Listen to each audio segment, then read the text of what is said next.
வணக்கம் மாணவர்களே.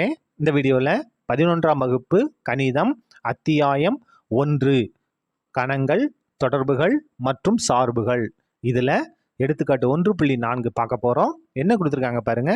எக்ஸ் மற்றும் ஏ இரண்டு கணங்கள் இருக்கு எனில் a - b = 4 என்று உள்ளவாறு அமையக்கூடிய எக்ஸில் உள்ள b உட்கணங்கள், அதாவது b உட்கணமாக இருக்கும். எதுக்கு? எக்ஸுக்கு எத்தனை உள்ளது?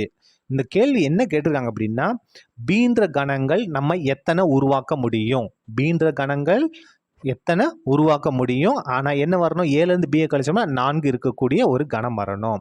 நம்ம உருவாக்கக்கூடிய பி என்ற கணங்களின் எண்ணிக்கை தான் நம்ம கண்டுபிடிக்கணும். சம்ம கொஞ்சம் புரிஞ்சுக்கிட்டீங்கன்னா உங்களுக்கு ஈஸியாக இருக்கும். பாருங்க, கொடுத்துருந்த எடுத்து எழுதிட்டோம். எக்ஸ்ன்ற கணம், ஏன்ற கணம், அவங்க கொடுத்துருந்த எடுத்து எழுதிட்டோம். இப்போ நமக்கு என்ன வேணும்னா பி தான் வேணும் இல்லையா?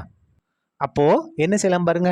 இந்த பியை வலது பக்கம் கொண்டு போயிட்டு இந்த இதை இடது பக்கம் கொண்டு வந்துடும். அப்போ ஏ - 4 ஈக்குவல் டு பி.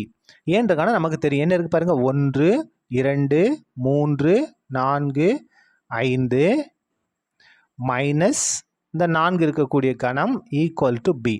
இப்போ பாருங்க, என்ன அர்த்தம்? இது முதல் கணத்தில் இருக்கணும், ரெண்டாவது கணத்தில் இருக்கக்கூடாது. அப்போ ரெண்டுல இருக்கு என்ன இருக்கு பாருங்க, 4 தான் இருக்கு. அப்போ 4 தவிர மிச்சம் இருக்கிறதா என்னது? பீன்ற கணம். 1 2 3 5 இதான் என்னது? பீன்ற கணம். இந்த கொடுத்துருக்கிறது படி. ஆனால் கணக்கில் என்ன சொல்லியிருக்காங்க அப்படின்னா, இந்த எக்ஸில் இருக்கக்கூடிய எல்லாத்தையும் பயன்படுத்தணும். எல்லாத்தையும் பயன்படுத்தும் போது நமக்கு என்ன தான் வரணும்? ஏலேருந்து பியை கழிச்சோம்னா 4 தான் வரணும். அந்த மாதிரி அமையக்கூடிய கணங்கள், பீன்ற கணங்கள் எத்தனை? தேர்ஃபோர் இப்போ பாருங்க, மாற்றி எழுதிடுவோம். நமக்கு பீன்ற கணம் 1 2 3 5. இது கூட நம்ம எந்த இதனாலும் சேர்க்கலாம். மிச்சம் இருக்குது பாருங்க, என்ன இருக்கலாம்? 6 இருக்கு, 7 இருக்கு, 8 இருக்கு, 9 இருக்கு, 10 இருக்கு, எதனாலும் சேர்க்கலாம். அப்போ மிச்சம் என்ன இருக்கு பாருங்க, அதை நம்ம சீன் எடுத்துக்கலாமா? என்னென்ன இருக்கு மிச்சம் இருக்கக்கூடியது? 6 7 8 9 10. இப்போ பாருங்க, இந்த பீன்றது கூட 6 மட்டும் சேர்த்தாலும் நமக்கு என்ன தான் வரும்? a - b 4 தான் வரும்.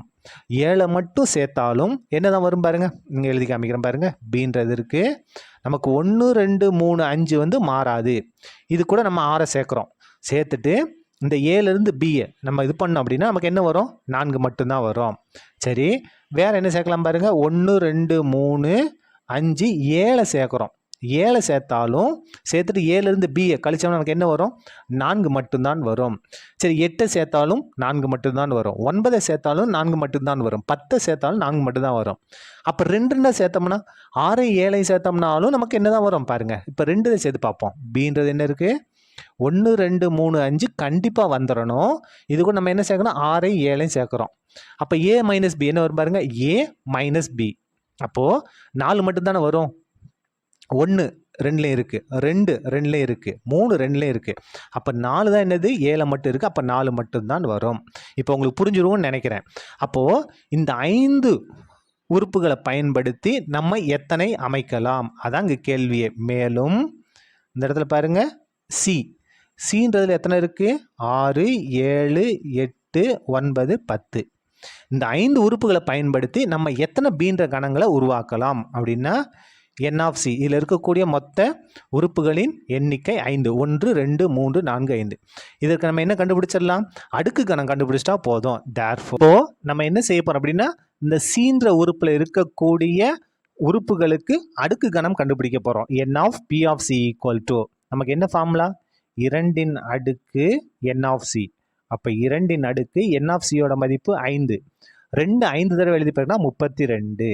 அப்போது பாருங்க, ஏலேருந்து பியை கழிக்கும் போது 4 வர்ற மாதிரி நம்ம எத்தனை பி என்ற கணங்களை உருவாக்கலாம்? 32 பீன்ற கணங்களை உருவாக்க முடியும். சரியா? இதுதான் நமக்கு தேவையான ஆன்சர். அவ்வளோதான். இந்த கணக்கு முடிந்தது. நன்றி.